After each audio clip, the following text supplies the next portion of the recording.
and put air in it. Okay. So I do brakes first. I'm just making sure that they're square and the brake pads are tight. So I did that side.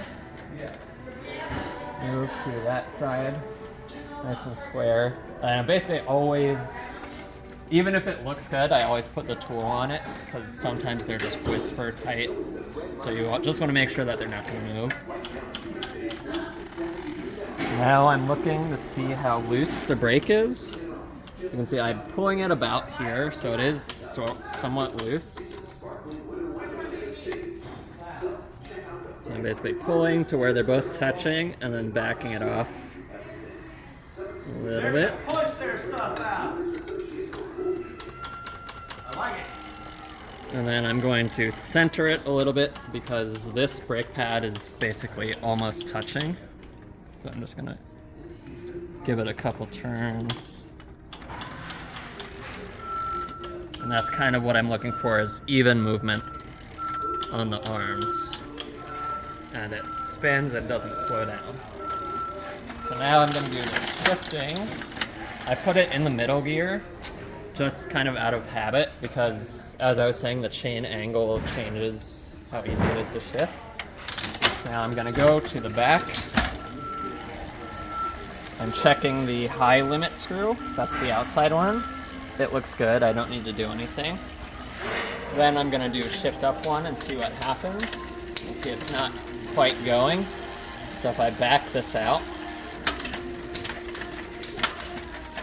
and then I basically move on to the next gear, shift up, see what happens, shift up, shift up. You can see right there, the limit screw on the low gear just needs to come in a little bit. I can see there's even a gap there, so if I just turn this in, now the gear is prevented from going over the top. So that's the back. I do the front one, I just shift up, put the chain on the gear, and close the limit, so now it can't come any higher, but I can still get onto the gear with ease. And then I do the same thing on the inside, just drop it down until it gets there. Close the limit screw so it doesn't keep going out once it's got the chain under the gear. And then the last thing I'm going to do, you can see I have all this extra cable. I like to get rid of that just so these cable lines don't pop out and there's a little bit of tension. So I'm going to take my 9mm,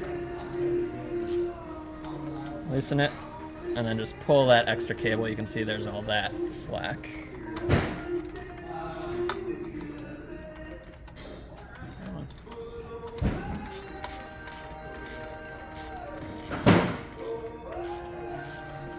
And I think this thing is stripped, so I'm gonna have to replace that. And I like to move to the front. Make sure the tire is directional. Throw it up here. And then with a bike on the bike stand, you want to push the axle up. You can see there is a little bit of range of motion. And pushing the axle up just makes sure that it's centered and it's not going to be like leaning over like that to either side. So I push up with my knee. Tighten one side. Tighten the other, and you can see it's right in the middle of the fork. Now, while this is open, I'm just going to tighten these a little bit because I noticed they're kind of hanging out.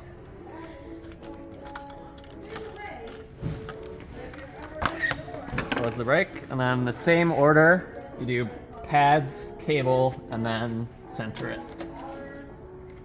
Put that one right there. Move to this side. These were actually pretty close, but it's just always good to make sure that they're tight and they're not going to go anywhere. Going to tighten it until they're touching, and then just back it off slightly. Make sure sure that's screwed down.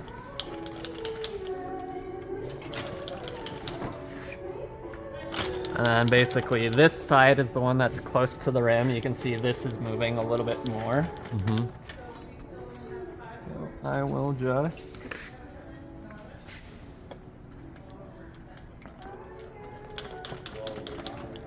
tighten it, and then they both have some room. And then as far as Yep. the balance of the wheel rotation, it's centrifugal spin on it. It wobbles. Yeah, I mean, part of that is just the tire because I Also, haven't put okay. air in it. Okay. Basically, as long as the brake can work safely and is tight, if there's a tiny millimeter or two of rim movement, that's generally okay. Okay. And then the last thing you can see, obviously, I haven't tightened the handlebar, but I just go up. I do this one, just making sure the handlebar stem is secure.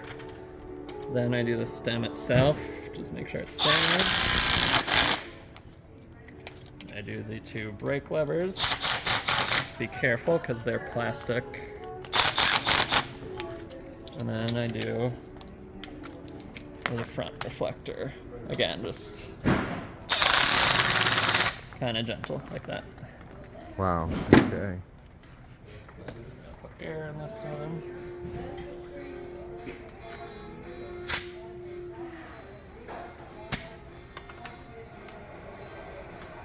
There we go.